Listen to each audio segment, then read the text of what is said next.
Welcome to the Federalist Society's webinar call. Today, May 18th, we discuss From Russia Without Love, U.S. Energy Policy, Environmental Goals, Foreign Wars, and the Administrative State. My name is Guy DeSanctis, and I'm an Assistant Director of Practice Groups at the Federalist Society. As always, please note that all expressions of opinion are those of the experts on today's call. Today, we are fortunate to have with us our moderator, Honorable Ryan Nelson, Judge, United States Court of Appeals, Ninth Circuit. Throughout the panel, if you have any questions, please submit them through the question and answer feature so that our speakers will have access to them for when we get to that portion of the webinar. With that, thank you for being with us today. Judge Nelson, the floor is yours. Thank you. We have a broad and timely topic to cover over the next hour. Energy policy has always been hotly debated, but Russia's recent and ongoing war in Ukraine has created a seismic shift in the geopolitical landscape. Virtually every country, including the United States, is reevaluating its energy policy, and we're doing it with a different calculus than just a few months ago. Certainly, policymakers are scrambling. Gas prices are the highest they've ever been. Every state's gas prices are currently above $4 per gallon for the first time ever. And on the international front, the world's reliance on fossil fuels has created a major problem. While we're sending billions of dollars in aid to Ukraine to fight the war, Russia has doubled its revenue from oil sales since the war started. So as we increase our funding to Ukraine, Russia is also receiving increased funding as well. Dealing with the legal and policy questions that U.S. energy policy, environmental goals, and national security concerns raise, especially in our rapidly changing world, may be some of the most difficult questions we face today. My goal today is to lean upon the knowledge and expertise of our wonderful panelists to give us a better sense of our current state of affairs and let them tell us where they see us headed. With that, I'd like to introduce our speakers. First, we have Tristan Abbey. He's the president at Comaris Analytics, LLC. He served for more than a decade in senior Republican policy roles related to energy and the environment in the United States Senate and the White House. Eric Grant is a partner at Hicks Thomas, LLP in Sacramento, where he focuses on energy and environmental litigation. From 2017 to 21, he served as Deputy Assistant Attorney General in the Environment and Natural Resources Division at the U.S. Department of Justice, a role I'm somewhat familiar with as well.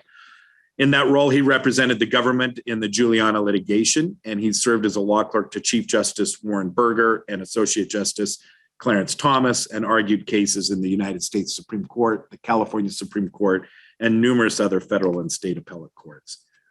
And Julia Olson is the founder, executive director, and chief legal counsel of Our Children's Trust, a nonprofit public interest law firm that provides strategic, campaign-based legal services to youth from diverse backgrounds to secure their legal rights to a safe climate system. Julia is co-lead counsel in the Juliana litigation, and as a result of her human rights and environmental justice work, Julia has won numerous national and international awards, most recently the 2022 Catherine and George Alexander Law Prize given by Santa Clara University, and she was named as one of Bloomberg's Green 30 for 2020. With that, we're going to start with 5 to 7 minutes for opening remarks from each of our panelists, and then we'll allow each panelist to then have 2 to 3 minutes to respond after opening remarks, and we'll go ahead and start with Mr. Abbey. Thank you, Judge. It's an honor to speak at this webinar, and I look forward to a lively discussion. There's not much I can say about Russia and Ukraine and energy that you probably haven't already heard about on the news or read in the papers, but maybe I can provide a different spin on what you've already heard that may fuel some different lines of thinking and inquiry. I see basically four major questions that emerge from this war currently underway in Ukraine. We've seen the most widely publicized sanctions regime being imposed on a country by other countries in decades. It really does remind us of the sanctions regimes that were put in place during the Cold War, East versus West, on the embargoes that were put in place during the World Wars. Those are actually hot conflicts, on Napoleon and Britain fighting each other on the high seas and besieging either the island or the continent of Europe. So I think that this is a historic moment in many respects. I think one huge question that emerges from the sanctions regime that has been imposed is how durable is it for the future? In other words, countries that we may want to impose sanctions on in the future will be looking at this current scenario and learning lessons from it, and probably trying to strengthen the resilience of their own economies against similar type sanctions regimes in the future. It's a question of how do countries adapt to what they're seeing under unfold today, and whether these very powerful financial authorities that we have will be as successful as they have been either in this case or in the case of North Korea or Iran and other regimes that we've seen be imposed over the past couple decades. The second big question that emerges for me is whether the shift that we've seen in Europe vis-a-vis its own defense proves durable. We have seen several Western European countries, and of course those in the East and elsewhere in Europe, deploy forces. This may be a more robust defense posture than we have seen out of Europe for quite some time. Perhaps, depending how you look at it, since Operation Enduring Freedom in Afghanistan after 9/11. This may not be so surprising, considering that this is in some respects a defense of their own territory, depending on how you define Europe. But it's certainly far closer to home for them than Iraq, Afghanistan, Somalia, the Gulf of Aden, and other places where they've been called upon. How durable is this strengthened defense posture? Does it portend greater defense spending over the next decade, or is this kind of a flash in the pan? Third question that emerges for me, out of four, so don't worry about having a long list here, is the durability of the shift that the judge referenced in respect to energy portfolios and the mix of types of energy sources that countries are willing to use to fuel their own economies. There has obviously been a lot of chatter about reviving nuclear energy in Europe. There's been chatter about buying more natural gas from the United States or Qatar or Australia. There has been chatter about opening up production either here or elsewhere. There's been chatter about diversifying away from Russia. I think the question is, does that chatter lead to concrete action? It's a lot easier to say that you want to reduce your reliance on Russian energy down to 0% than it is to actually do it. This is also seen. We've also seen as a result of this scenario something that I think policy wonks have always known, which is the limits of federal authority over U.S. energy markets. There is no single official in the U.S. government who's able to say, we will export more LNG to Europe tomorrow. There's just nobody who has the power to do that. And then finally, the fourth of four big questions that emerge for me is what effect this has on what some may call the reframe on China in U.S. policy circles. Over the past several years, 4 or 5 years, depending how you count, you've seen a number of bills be enacted into law related to the great power competition, as some refer to it as, offering more authorities to the executive branch vis-a-vis financing, investments, overseas deployment of capital, all in an effort to, in some sense, respond to China's rise, the Belt and Road Initiative, and other related questions that you can certainly read more about all over white papers and essays published by almost any think tank you can possibly imagine. The question is, does this reframe on China from, say, mostly trading partner, mostly potential ally or friend, to something more complicated, does that endure in spite of all the attention that has been put on this Russia-Ukraine situation? DC is not a city that is good at doing more than one thing at the same time, and we will see what that means for the future. So those are my four big questions, and I look forward to a very lively discussion about any, none, or all of them. All right, thank you. Eric, do you want to go ahead? Thank you, Judge Nelson, and thank you to the Federalist Society for inviting me. As Judge Nelson mentioned, I spent nearly 4 years in the leadership of the Environment Division of the Justice Department during the Trump administration. And in accord with the policy priorities of our client agencies, that leadership team sought through litigation to enhance the energy independence of the United States, consistent with statutory mandates for clean air, clean water, and clean land. Thus, we defended pipelines, electric transmission lines, and other infrastructure permitted by our client agencies, while also prosecuting polluters. Now, prior to 2022, energy independence and infrastructure seemed, to some at least, like partisan Republican slogans.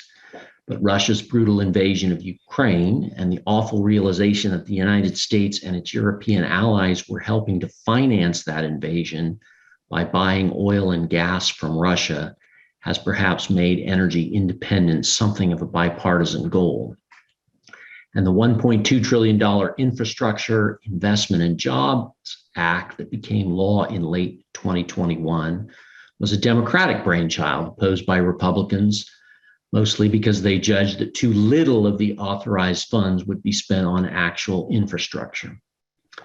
In addition to the rough consensus about energy independence and infrastructure, I observe a rough consensus on the desirability of moving to a low carbon economy. In popular conception, that move entails electric cars, solar power, and wind power. What do those things entail? Well, electric cars require lithium-ion batteries that contain lithium, copper, and other minerals. Solar panels require copper and massive amounts of aluminum. Wind turbines likewise require copper and aluminum plus nickel, and all of these require a reliable electric transmission grid. You may have heard me repeat copper, which is ubiquitous in the high-tech, low-carbon future. Where will we get all of this copper and other minerals? Sometimes they can be obtained by unconventional methods from unconventional places. For example, evaporitic extraction of lithium from the brines below the vast salt flats of Chile. But mostly we will get these minerals by digging them out of the ground. In a word, we will mine them. Felicitously, Rosemont Copper Company sought approval from the U.S. Forest Service to dig a large open pit copper mine on federal land in Arizona, predicting that the mine would produce nearly 6 billion pounds of copper over 25 years. After favorably assessing Rosemont's proposal for a decade that overlapped all of the Obama administration, the Forest Service and other federal agencies granted the necessary approvals at the start of the Trump administration. Near the end of the Trump administration, the Bureau of Land Management approved a proposal to mine lithium on 1,100 acres of federal land in Nevada, assertedly the largest lithium mine in the country. And so far, the Biden administration is vigorously defending that approval. That brings me to the cases.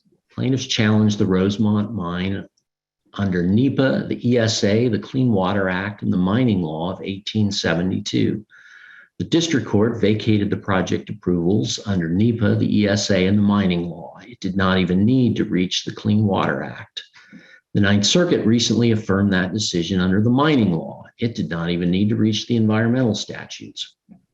In the Nevada lithium mine litigation, The challenging plaintiffs likewise rely on NEPA, among other federal statutes.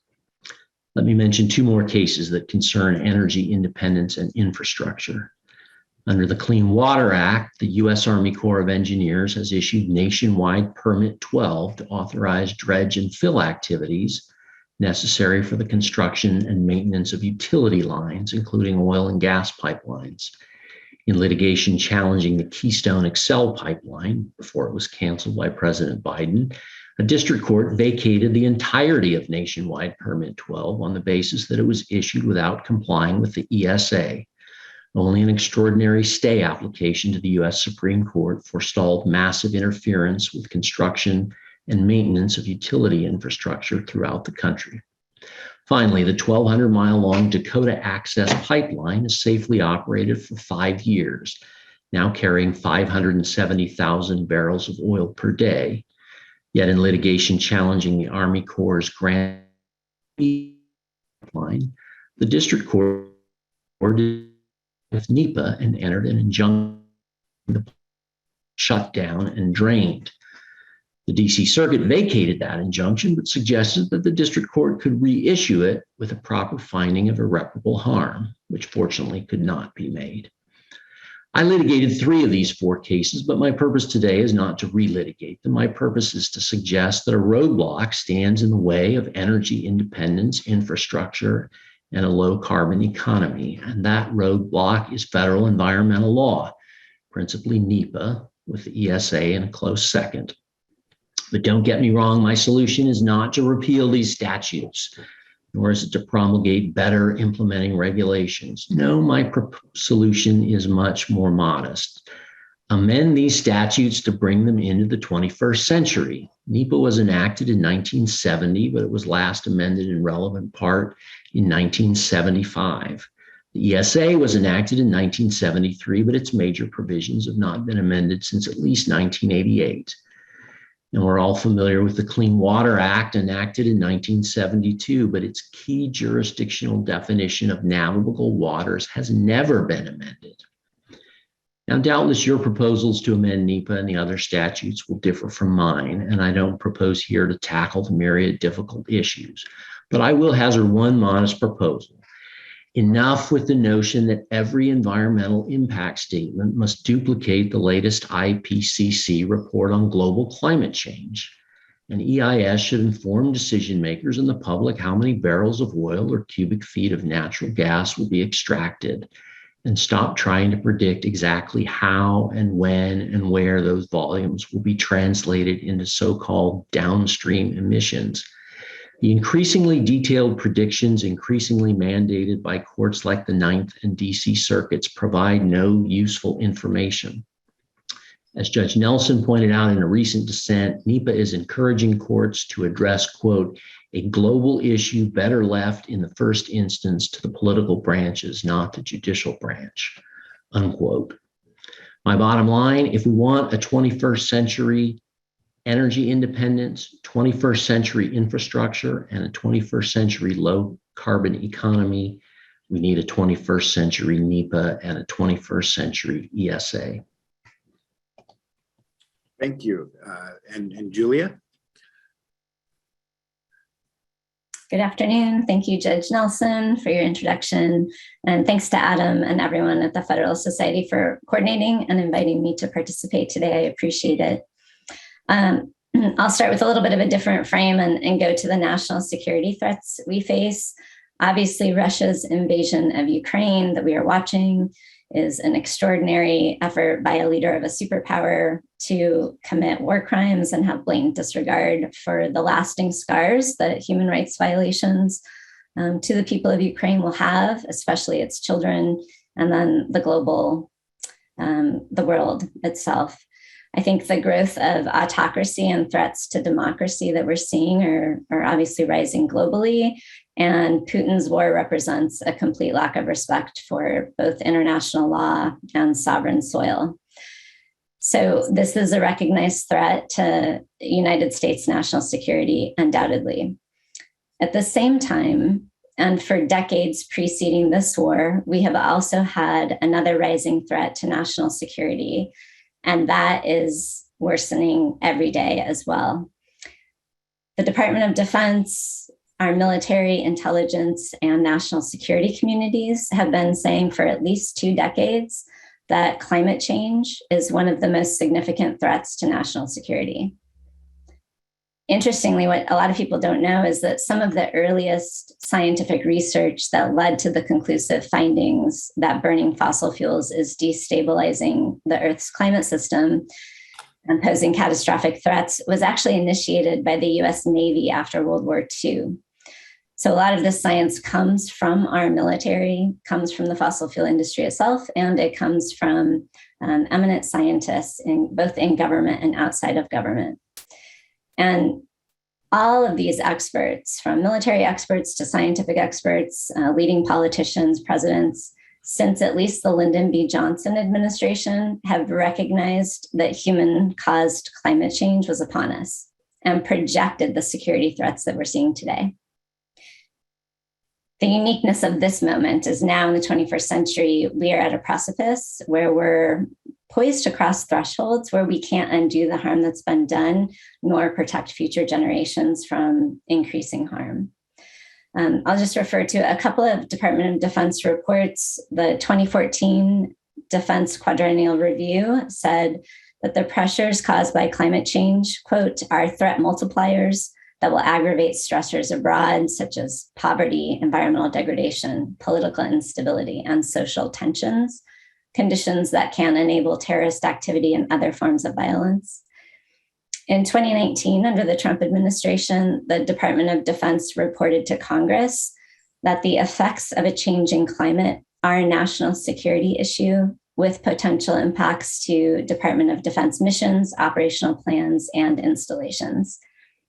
And specifically in that report, the department said that because of climate-caused recurrent flooding, drought, and wildfires, there was concern and threats to 79 installations, at least identified as of 2019. So military installations threatened by the climate crisis.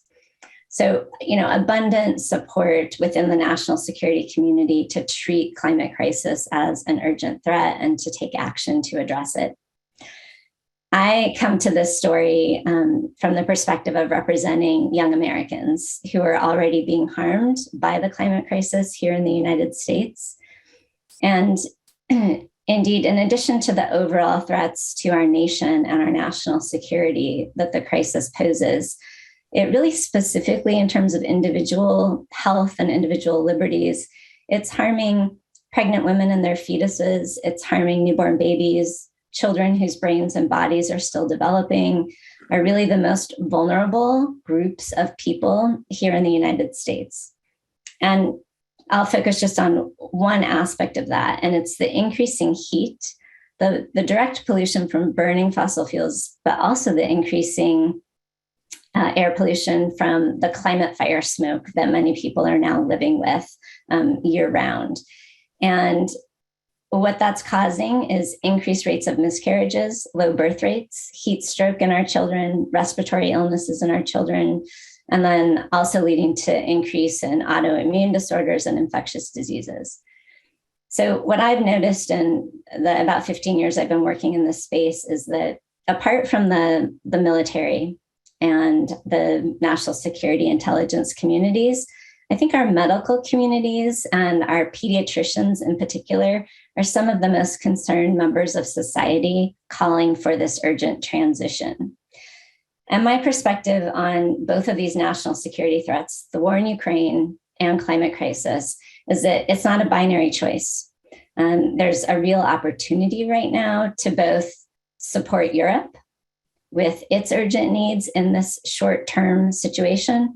There's also an ongoing need domestically and for European countries domestically to really double down on transitioning to those clean energy systems and working through the types of issues that Eric and Tristan have raised to do so. So I don't buy into this notion that it's an either or choice. And in fact, one of the first things that energy experts in their plans that are already developed, we have the technology, we have the know-how to do this. What they say is electrifying transportation is the easiest lift. And Eric identified some of the things we need to do that. What's interesting about this, and it goes to this point about having these 20th century laws impeding what we're doing today, from your perspective, President Nixon called for electrifying transportation in the early 70s. And we have had the technology to do this for decades and decades, and it hasn't been done because our current laws and the money in our system and our subsidies go to keeping fossil fuels in place. So my question is, what do we do right now in this moment, and how do we rise up as a nation for the sake of young people and children who really depend on the right choices being made now to address both of these national security threats? And I look forward to the conversation. Thank you. Okay. Well, why don't we take 2 or 3 minutes, and we'll start. Mr. Abbey, you've heard everybody speak, and maybe you could address, well, whatever you were impressed with what you've heard, but maybe Ms. Olson's last question is a good place to start if you want to address that. I found both opening remarks absolutely impressive. I think that this is actually a great conversation to have right now. Having worked at the National Security Council and on Senate staff, I have certainly heard about the effects of a changing climate in terms of U.S. national security documents all over the place, from quadrennial defense review to DoD budget proposals, hearing testimony. And I think it's always been a challenge for me to differentiate climate change as a national security issue, the effects of climate change as a national security issue, and the ability for any of the policies that we have proposed, either in regulation or in law, to actually reverse those effects. Often you will hear concerned scientists and policymakers talk about how long-term the effects of greenhouse gases will be in the atmosphere, how they last for decades and or even centuries, depending who you talk to. And if that's the case, then it really does seem that nothing that we do right now will have much of an impact in the near future. And if that's the case, then I think that forces us to answer a different set of questions, and it certainly changes our timelines on how we respond to things like Russia invading Ukraine. I would also like to commend Eric on his excellent exposition of copper and other minerals that are absolutely critical to U.S. National economic security, and the fact that the United States mines almost nothing for so many of them, and imports half or more for a lot of them, and then imports almost all of some from one particular country, that is China. So I'm happy to continue the conversation, but I figured that will get the ball rolling. Sure. Eric, do you want to take a few minutes? Sure. Well, I probably sound like Johnny One Note, but my perspective, representing the Forest Service for almost 4 years and talking to foresters, is that the fires were not caused by climate change. The fires, in my opinion, were caused by NEPA. One example, in the 1.6 million acre Santa Fe National Forest, the Forest Service spent more than 10 years trying to get approval to thin, not to clear cut, merely to thin and do some prescribed burning of that small percentage of the forest to prevent these kinds of forest fires that in that case would have destroyed the water supply of the city of Santa Fe. And I have to say NEPA was the hurdle. The service eventually got over that hurdle again after 10 years, but In the Ninth Circuit, Judge Nelson's colleagues don't always let the Forest Service get over those hurdles, even to replant forests that have already burned down. So NEPA is an obstacle there as well. I guess I was taken by Julia's use of the term, it's not an either or choice. And I guess I totally agree. These are trade-offs. And it seems like that's another reason to keep these kinds of things out of the courts, which are good at making either or decisions based on principles. And it's much more difficult to do for judges to make those kinds of trade-offs that at least we used to have confidence that our elected branches could do. And so one of the reasons we fought so hard in the Juliana case against talented lawyers like Julia was that we thought it would be disastrous for a single federal district judge in Oregon to have charge of the United States energy and environmental policies. That just seemed like a recipe for failure. So with that, I'll yield the floor. All right, Ms. Olson. You're going there, Eric. So I think what we need to bring into this conversation, if we're going, to talk about cause and effect and the role of the courts, is when there are constitutional rights at issue. So individual American citizens are suffering injuries, and there's evidence that shows a real causal chain between conduct of our government and the injuries to someone's health and well-being and safety and security in their home. Those are questions that courts can review. And it's great to be able to set the record straight in this forum that we actually have never sought and don't expect one federal judge to take over the energy system or energy policy of the nation. That would be too much to ask of a single judge. What we do ask the judges to do is step in and review the evidence, hear from the scientists, hear from the experts, and make findings of fact and declare what the Constitution requires or doesn't require. And when I was preparing for this, one thing I did was go back and look at Youngstown, right? And Justice Jackson, who dissented in Korematsu, wrote one of the most important concurrences in Youngstown, and wrote the majority opinion in Barnett, says that even in a time of war, even when the president had declared war against Korea, and even when Congress didn't support it, but we were actively engaged in war, which we are not currently, the courts could even step in and review whether it was appropriate for the president to basically take over the steel companies, right? And demand that they use their companies for the benefit of the war. And that's done carefully, and there are tests and there are standards that are put in place. But it is vital. I mean, we can look at the COVID pandemic and how often courts were willing to step in on an issue of health, safety, national security, individual liberties, a global pandemic, to step in and review whether and when individuals' fundamental rights under the Constitution were being infringed. And in fact, there's a nationwide order taking over what we do with air travel on that issue.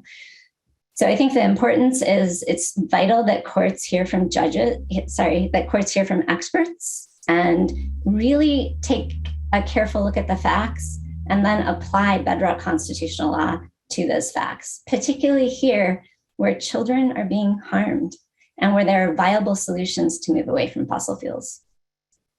Thanks. Okay, well, let's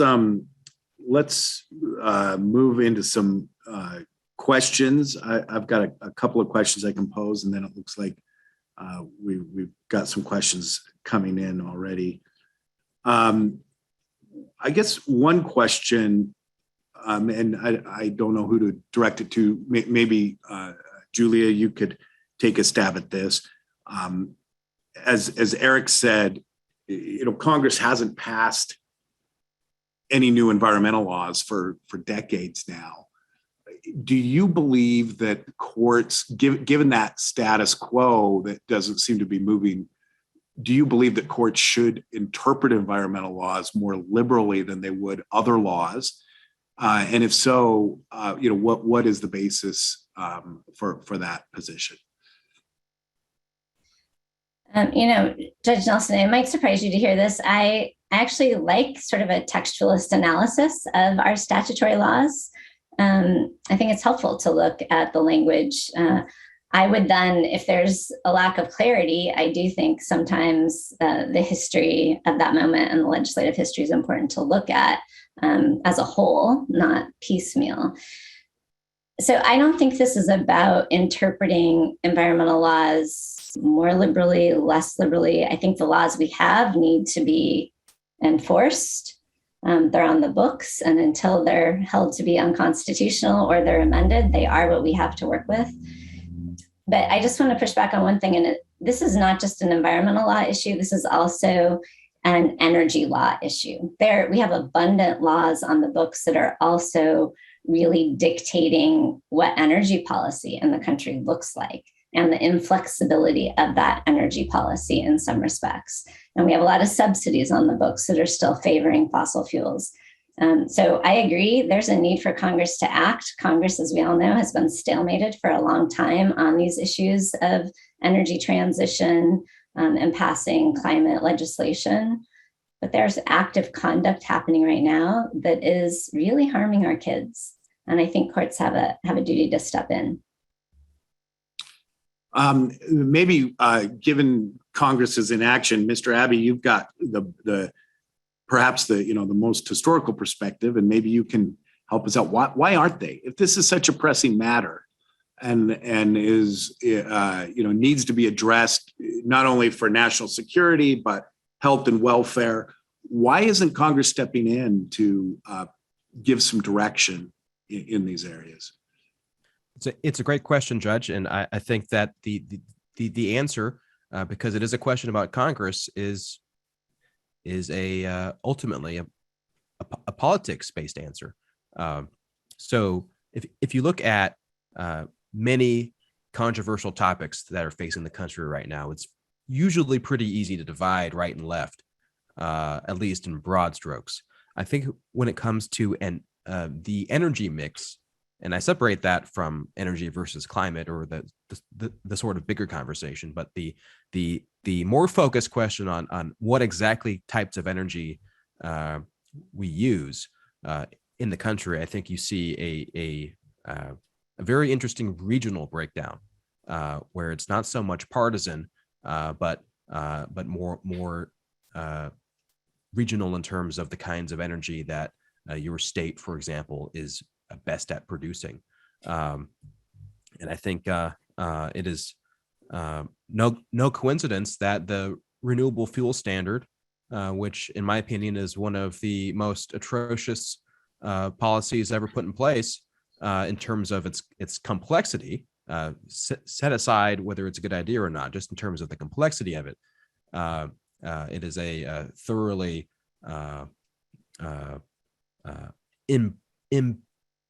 impenetrable document as an act, and incomprehensible as policy.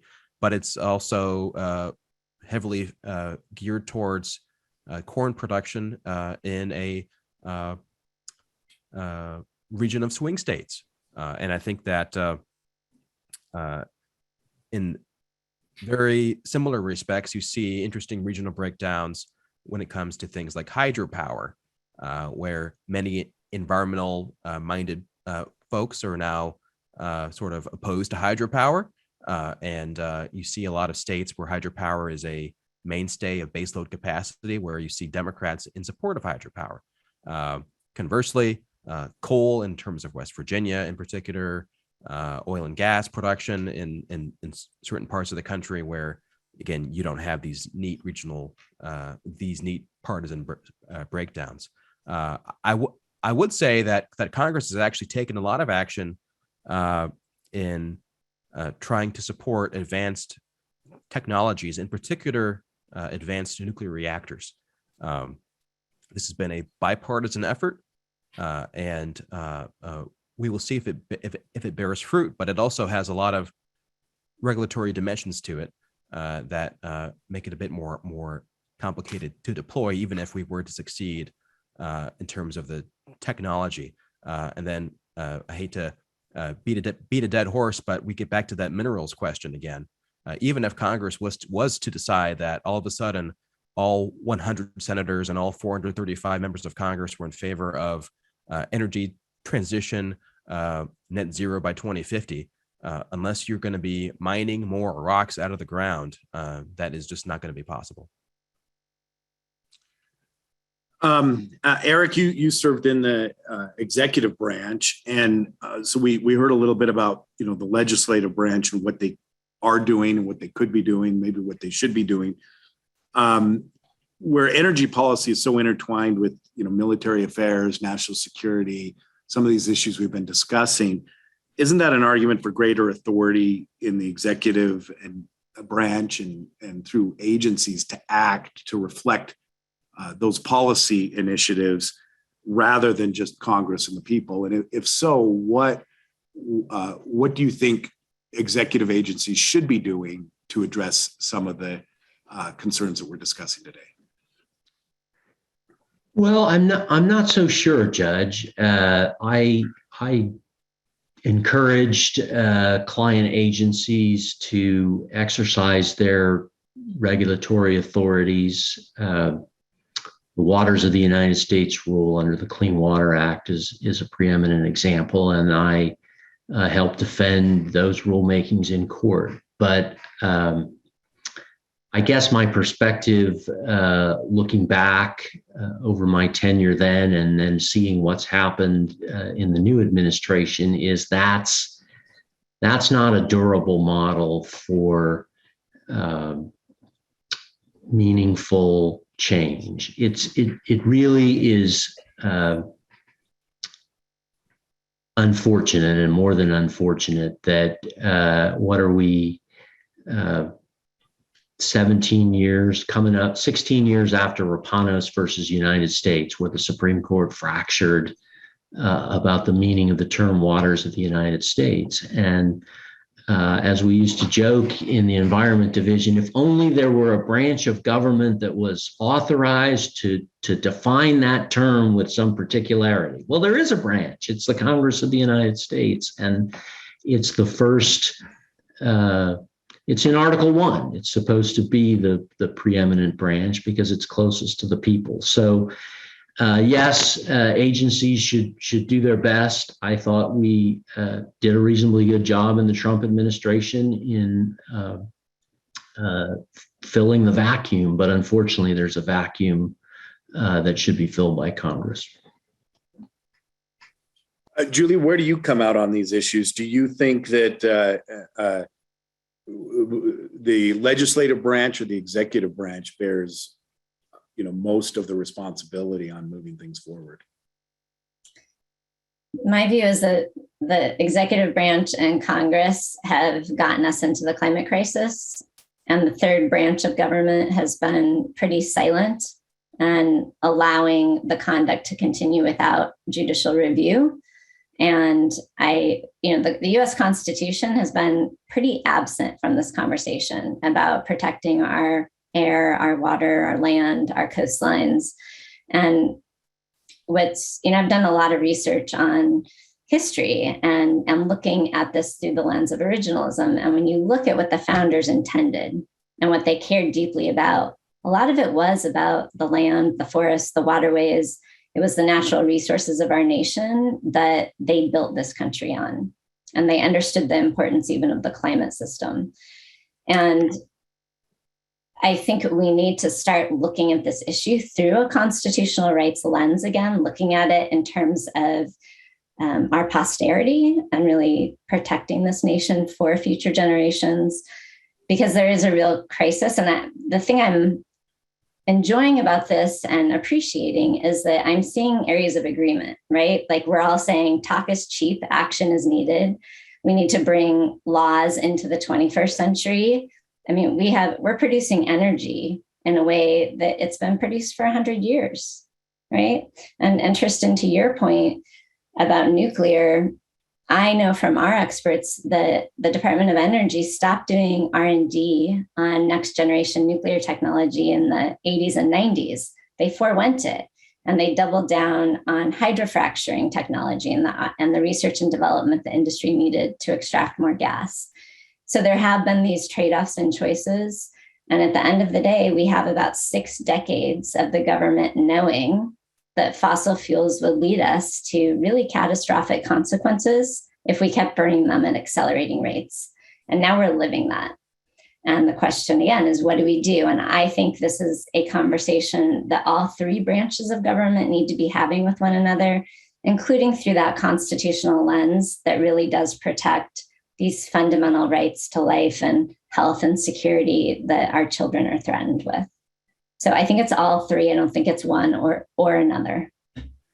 Let me just ask a follow-up question, because you mentioned kind of an originalist view of this and the founders, and I would agree with you. I just read Undaunted Courage and was very impressed by, just a reminder of how much Thomas Jefferson was very engaged on natural resources, even at in the founding of the country, and how much, I guess I would agree with you that was a big focus.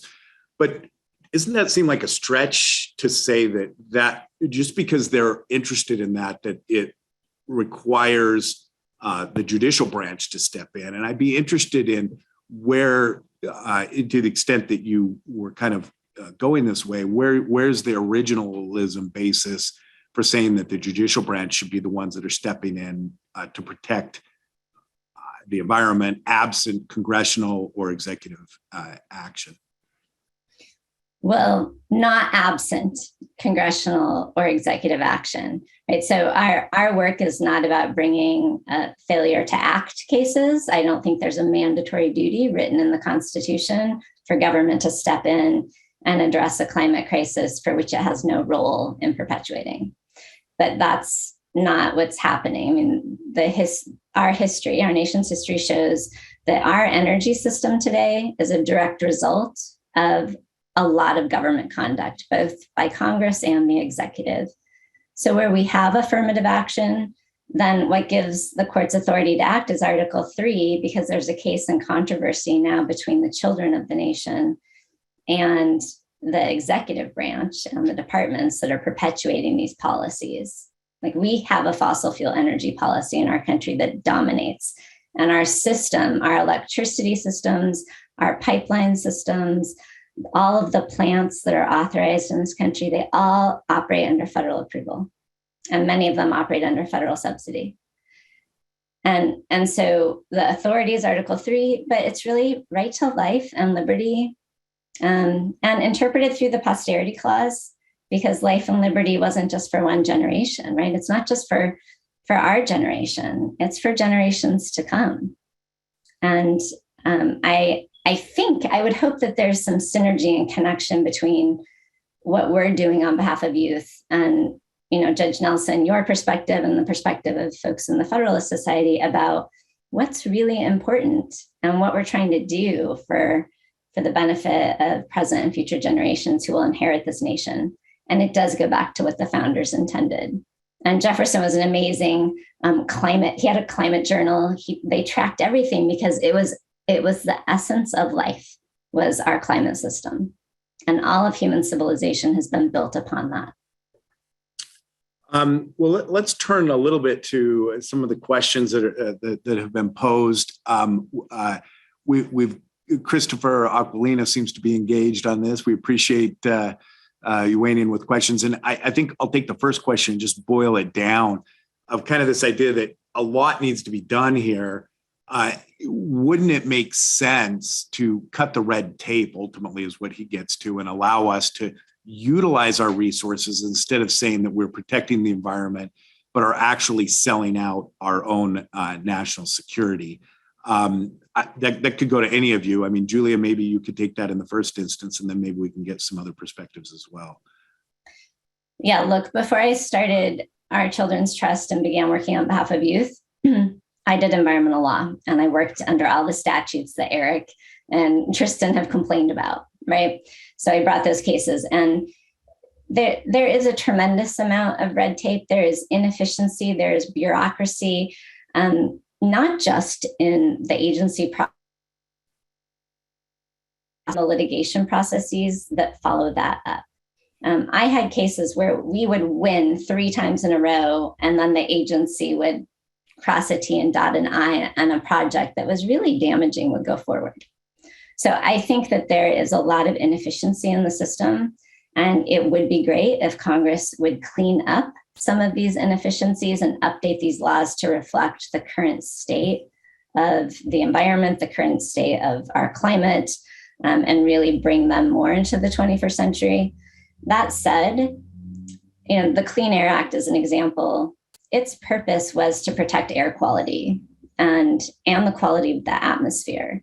And through the Clean Air Act, there's been a lot of air pollution that's been permitted and authorized that has gotten us to where we are today.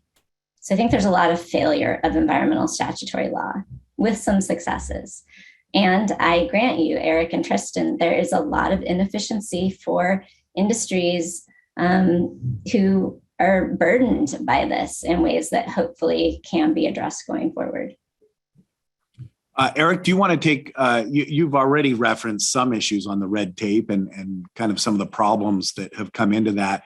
Where's the fine line? How do you protect the environment, but also get access in a reasonable way to the resources that we need to, solve some of the problems that are facing us? Let's go back to the example of so-called downstream emissions. I don't think we're protecting the environment. I don't know what we're doing. We had to advise our client agencies, update our advice with every new DC Circuit opinion. I referenced your dissent, Your Honor, in a case called 350 Montana. Now there's more guidance from the Ninth Circuit in that case, and a case called Bone Liberty. Congress should write into the statute what agencies need to do with respect to emissions that will be caused by, for instance, extraction of oil and gas in Montana. There's a lease. There's going to be certain numbers of barrels and cubic feet extracted. What do the agencies need to reveal to the public and to decision makers about that? They don't know. They should know, and then they should do it, and the public and decision makers will have that information and be able to make intelligent decisions. So I don't think we're trading off between protecting the environment and some kind of efficiency. We're just doing make work. One of the other questions that came up was, child standing for children in the courts. And Julia, you've talked about this, throughout your comments. And obviously there's taxpayer standing. This is the question: is how it's posed. Is where taxpayer standing, there's generally not standing for a taxpayer to come in and challenge, get into court and get standing with a case or controversy. So how do you distinguish children and say, well, children should have more standing to come in, or their concerns should be put at more paramount than just a normal taxpayer standing, such that they should have access to the courts on some of these issues? Yeah, well, just to be clear, these cases aren't taxpayer cases. So I understand this is getting at the generalized grievance doctrine, which is not the case here. And it's one thing that the Ninth Circuit did establish in the Juliana case is these young people had individual particularized concrete harms. If you can't breathe, you have an injury sufficient for Article 3 standing to come into court. As long as you can make the causal chain to the conduct of the defendants. And so we're not in that taxpayer class, but notably, these children aren't taxpayers. These children are the least politically powerless. They have the least political power in the country because many of them aren't of voting age. And so not only do they not have economic power, they don't have political power. They're the least represented in our government. And the one branch they do have access to where they have a right to be heard is their judiciary. One question, and I don't want to point them all at Julia. Maybe Tristan, you could weigh in on this, and you sort of already have. But one question that was asked was, does it really matter at the end of the day what the United States does, given that we're just, one part of a global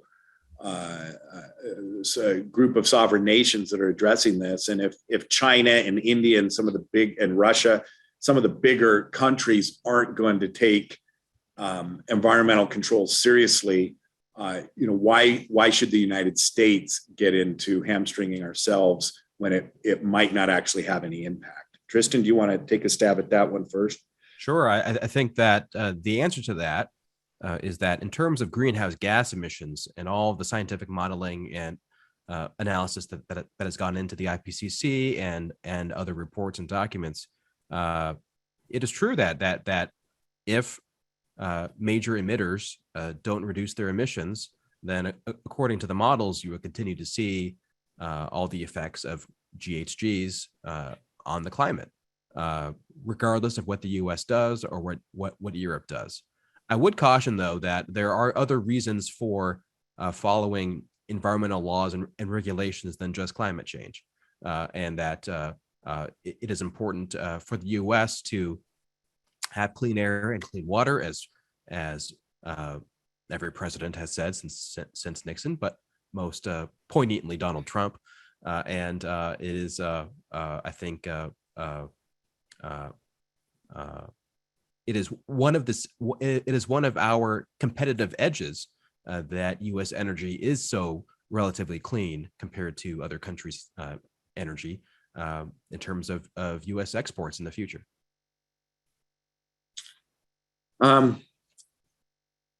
Julia, one question. You had taken some criticism even from environmental groups that were very concerned that the Juliana case may not be the best vehicle to vindicate some of these rights. You've gone up to the Ninth Circuit now. The Ninth Circuit held there was no standing. In what ways do you think that the Juliana case has impacted future ability for those who want to challenge climate impacts to bring those cases in federal court?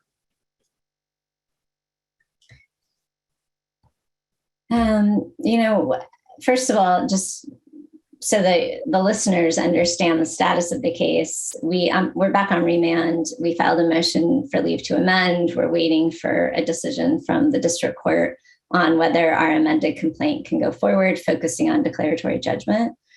So I don't think the story of Juliana is done. The next chapter is still going to be written. And in terms of the impact,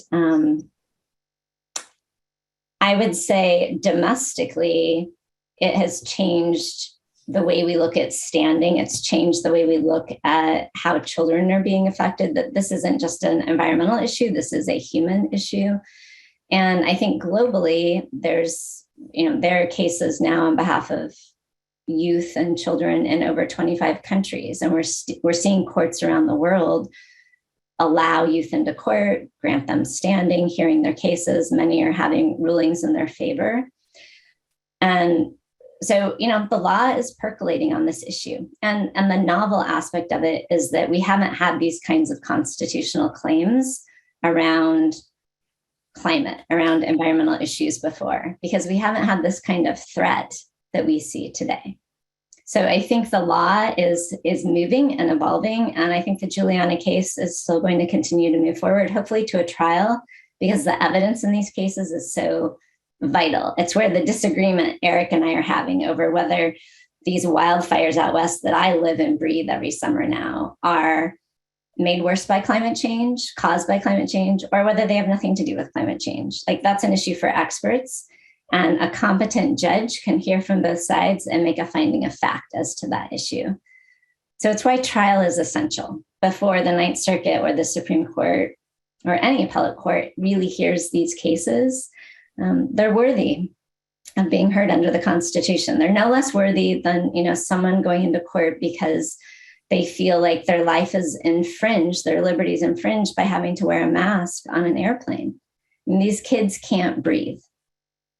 And so they have a claim and they should have an opportunity to be heard. Okay. Well, thanks. I think we're almost out of time. I'm going to ask one last question and give it to Eric. Congress, finally, I'm going to give you a hypothetical. They get caught up and they're like, we got to fix NEPA. We don't know what to do. We're going to turn to Eric. Whatever Eric says, he's got one thing and we're going to put it into law. What would that one thing be, Eric, that could help fix, let's just focus on NEPA to make it more useful and practical today? Well, Judge, you put me on the spot. I'll go back to what I said before in terms of climate change and emissions. We ought to have a specification of what an environmental impact statement needs with respect to downstream emissions, and something that can be calculated with reasonable dispatch to provide useful information to decision makers. These reports now run to hundreds, even thousands of pages, and to my mind, don't provide the kind of information that the decision makers or public finds useful. So Congress should really specify what goes in reports, and then agencies will be able to do that, know that they've complied with the law, and let the chips fall where they may. Well, thank you. Thank you all for a very thoughtful and helpful discussion on important issues. And we're grateful for the questions that came in. And with that, I think we'll conclude this webinar. Thank you all. On behalf of the Federalist Society, I want to thank our experts for the benefit of their valuable time and expertise today. And I want to thank our audience for joining and participating. We also welcome listener feedback by email at info@fed-soc.org. As always, keep an eye on our website and your emails for announcements about upcoming virtual events. Thank you all for joining us today. We are adjourned.